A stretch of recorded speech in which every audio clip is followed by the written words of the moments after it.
At the heart of the big 8-seat SUV is a 3.8-liter V6 engine producing 291 horsepower at 6,000 RPM and 262 foot-pounds of torque at 5,200 RPM.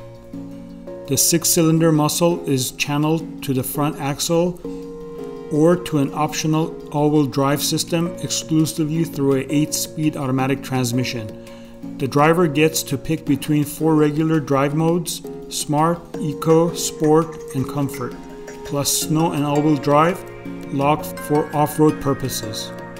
With either Eco or Smart activated, Kia mentions all power goes to the front wheels, while the Comfort or Snow you get 80-20 front-rear power distribution.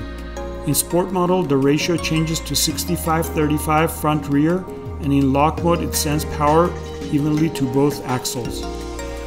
Inside, the driver and 7 passengers have a lot of toys to play with.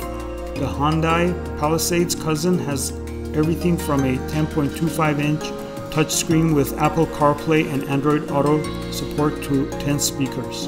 630-watt Harman Kardon sound system. Should your smartphone run out of juice, you'll be happy to hear there is a total of 6 USB charging ports plus wireless charging.